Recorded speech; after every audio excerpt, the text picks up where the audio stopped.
Pandikkad MES health സെന്ററും MES medical കോളേജും സംയുക്തമായി ജോയിന്റ് ജേണി 2025 മുട്ടുമാറ്റിവെക്കൽ ശസ്ത്രക്രിയാ ക്യാമ്പും മുട്ടുമാറ്റിവെച്ചവരുടെ സംഗമവും സംഘടിപ്പിച്ചു. ശസ്ത്രക്രിയാ camp advocate UA Latheef MLA ഉദ്ഘാടനം ചെയ്തു. മുട്ടുമാറ്റിവെച്ചവരുടെ സംഗമം സിനിമാ താരം ജയൻ ചേർത്തലയും ഉദ്ഘാടനം നിർവഹിച്ചു.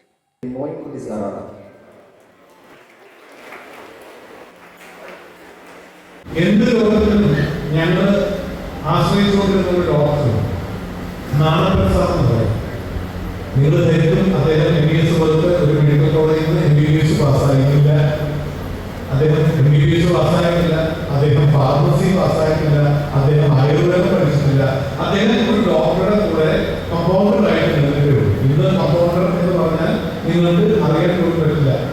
ഒരുപക്ഷെ പണ്ടുകാലത്തെ കേൾക്കുമ്പോഴത്തേക്ക് സീനിയർ ആയിട്ടുള്ള ആൾക്കാരൊക്കെ കണ്ടിട്ടുണ്ടാവും. കാരണം നമ്മൾ ഗവൺമെന്റ് ഹോസ്പിറ്റലിൽ പോകുമ്പോൾ അവരൊരു രോഗമായിട്ടുള്ള ഒരാൾ ചെല്ലുമ്പോൾ നമ്മളൊരു മരുന്നിന് അപ്ലൈ ചെയ്താൽ തമാശക്ക് പറഞ്ഞാൽ ജലദോഷം തൊട്ട് എയ്ഡ്സ് വരെ നമ്മൾ എന്ത് രോഗത്തിന് ചെന്നാലും ഒരു വലിയ ഭരണി ഉണ്ടാവും.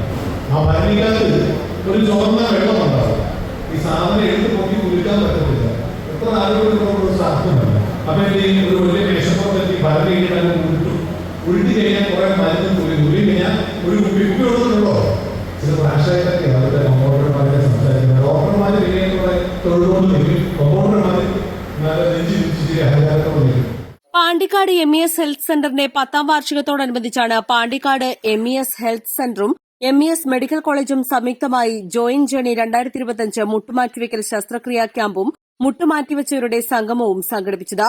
100ഓളം പേർ പങ്കെടുത്ത ക്യാമ്പിൽ 50 പേർക്ക് ഓപ്പറേഷൻ നിർദ്ദേശിച്ചു. ഇവർക്കുള്ള ഓപ്പറേഷൻ തികച്ചും സൌജന്യമായിരിക്കുമെന്ന് ആശുപത്രി അധികൃതർ അറിയിച്ചു. ചടങ്ങിൽ MES medical college dean doctor Gireesh Raj അധ്യക്ഷത വഹിച്ചു. ചടങ്ങിൽ പാരാ ഒളിമ്പിക് സ്വിമ്മറും മോട്ടിവേഷൻ സ്പീക്കറുമായ Aseem Velimanna, Pandikkad panchayat president TC Ramesha, MES ജില്ലാ vice president A Shukkoor, Vadankam Rohinath, V Majeed, doctor Gafoor, MES സംസ്ഥാന senior vice president EP Moyinkutty, ജില്ലാ പ്രസിഡന്റ് അഡ്വക്കേറ്റ് ഹുസൈൻ കോയത്തങ്ങൾ, ജില്ലാ ട്രഷറർ ഉണ്ണിക്കുട്ടി, ഡോക്ടർ റിയാസ് അലി തുടങ്ങിയവർ സംസാരിച്ചു. East live, Pandikkad.